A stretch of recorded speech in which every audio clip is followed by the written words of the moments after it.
L'édition se poursuit maintenant sur Internet, lenouveaujournal.fr. Manon. Si vous étiez Laurent Blanc, est-ce que vous les auriez repris Ouais, sincèrement, ouais. Ouais, tout à fait. Maintenant ou avant ou... Avant, non, je pense que c'est le bon Là, timing. Bon en plus, ce n'est pas un match amical, c'est un match décisif. Donc d'entrée de jeu, ils vont devoir montrer ce qu'ils ont clairement dans le ventre, voilà. Montrer une autre chose que ce qu'ils nous ont montré lors de la dernière Coupe du Monde. Donc je pense qu'en termes de timing, c'est parfait. Sportivement, Ribéry commence à... Enfin, il a entrevu clairement le bout du tunnel, il en est sorti. Donc il faut le réintégrer. Sportivement, au niveau de l'équipe de France, il peut apporter. Patrice Evra, c'est conditionné à la blessure d'Eric Abidal. Selon moi, oui, au niveau du timing, c'est idéal. Et vous les pensez indispensables à l'équipe de France ? Ribéry, oui. C'est peut-être un peu exagéré, mais toute proportion gardée, c'est quand même le plus gros talent de. Sur le plan technique, alors. Oui, sur le plan technique. Mais sur même au niveau de l'apport. Sur le plan valeur, voilà, je pense qu'il faut mélanger les deux. Parce que dans le vestiaire, il est quand même très très important, Ribéry. Parce qu'il joue au Bayern de Munich, il joue dans un des plus grands clubs européens. Je suis d'accord, mais quel est votre modèle de footballeur, Nicolas ? Quel est votre modèle de footballeur ? Puisque vous insistez sur à la fois le côté sportif et le côté moral, on va dire. Est-ce qu'il y en a un qui J'aurais dit Zidane, mais c'est vrai que Zidane, avec on se souvient du coup de boule aussi.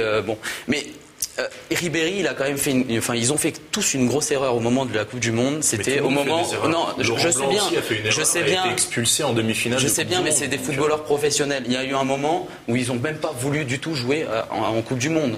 Là, Zidane, il a fait une erreur sur le match précis. On se souvient en 2006. Qui nous a peut-être coûté la Coupe du Monde. Qui nous a peut-être coûté la Coupe du Monde. Mais après, moi, ce qui me gêne vraiment, c'est pas des modèles, je trouve, vraiment, pour revenir en équipe de France, clairement. Moi, je crois que le gros problème, c'est que, et encore à l'heure actuelle, on n'a pas, le degré de responsabilité de chacun n'a pas été clairement établi.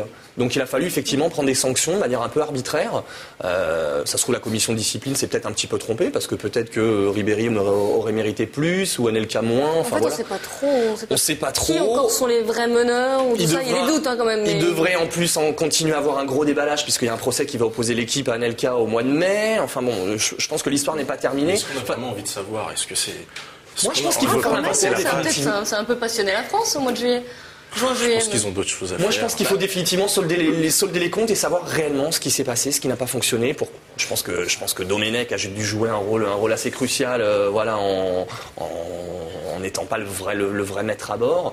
Mais je pense que c'est nécessaire vraiment pour tourner définitivement la page, pour qu'on sache vraiment pour quelles raisons il y a eu vraiment cet enchaînement de circonstances. Moi, j'avais l'idée d'un grand casting. C'est une idée personnelle. Comme je disais tout à l'heure, nouveau sélectionneur, nouvelle équipe. Justement, il y a peut-être aussi des jeunes talents et qui équivaut Ribéry et Evra. Je pense que Blanc leur a fait confiance. Justement, le match amical contre la Norvège a été un vaste laboratoire. Lancer un grand casting pour justement prendre des inconnus.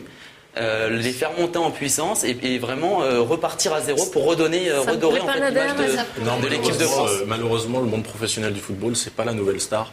Et on peut pas se permettre de prendre des jeunes qui arrivent. C'est pas question de nouvelle star. C'est quand même une qualification pour l'Euro 2012. C'est pas un match amical. Alors on aurait préféré avoir la Croatie avant et le Luxembourg après. Je suis d'accord, malheureusement, c'est pas la nouvelle star, mais justement, ce qu'on veut vraiment, c'est redorer l'équipe de France. Alors, donc si on reprend des éléments qui étaient perturbateurs pendant la Coupe du Monde, est-ce que les gens vont vraiment oublier ce qui s'est passé ? Ils oublieront quand l'équipe de France sera qualifiée. Mais là, c'est trop tôt. À ce moment-là, il fallait prendre aucun des 23 sélectionnés, puisque justement, la responsabilité de chacun n'a pas été clairement établie. Surtout, à ce moment-là, il fallait tirer un trait. Dans ces cas-là, il fallait le faire dès le départ et pas donner 5 ou 3 matchs de suspension, les radier complètement de l'équipe de France, parce que mettre une suspension, ça veut dire aussi, sous-entendu, de les ramener s'ils ont le niveau 5 ou 3 matchs après.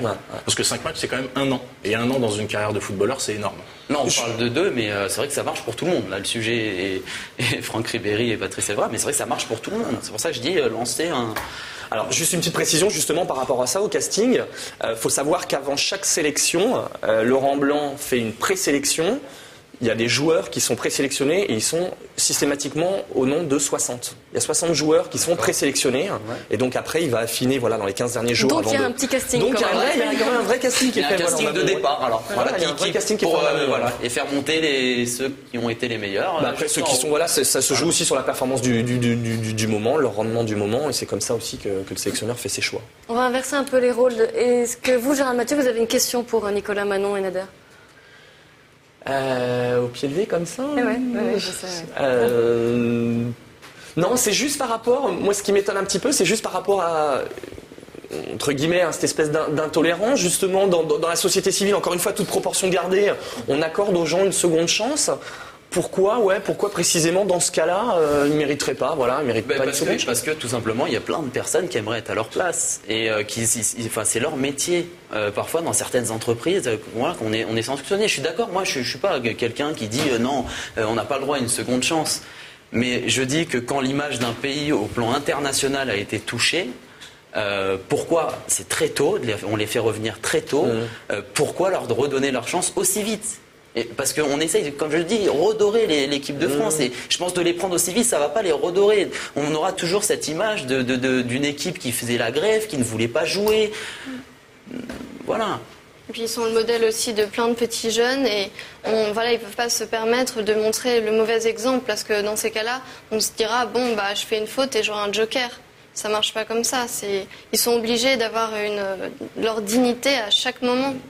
Mais encore une fois, c'est ce qu'on disait tout à l'heure. À ce moment-là, il fallait trancher dans le vif et effectivement se passer de ces 23, ces 23 sélectionnés, quoi. Parce qu'il n'y en a pas un qui est descendu du bus, in fine. Donc, Dans une entreprise, aujourd'hui, les professionnels en football, c'est des professionnels qui travaillent dans une entreprise.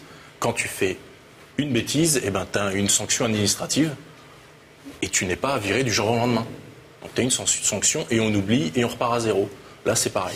Oui, sauf que évidemment, il y a une dimension nationale et il y a un maillot. Même. Donc sur le plan moral, je suis tout à fait d'accord.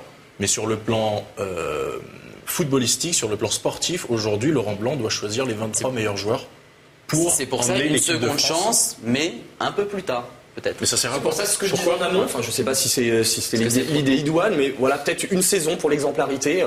Eric Cantona, à une certaine époque, avait insulté le sélectionneur national, ce qui nous permettait de sac à merde. Il avait pris un an de sanction. Personne s'en était offusqué. C'était peut-être ça qu'il fallait faire. Peut-être un an et repartir, remettre les compteurs à zéro. Ça prouve bien qu'on a besoin d'eux. Alors s'ils le reprennent aussi vite.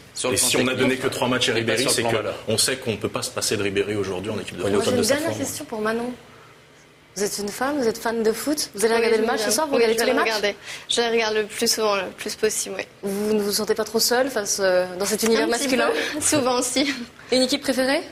Le Real Madrid. Merci beaucoup. Merci à Nicolas, Manon, Nader et Gérald Mathieu, rédacteur en chef de Direct Sport, je le rappelle.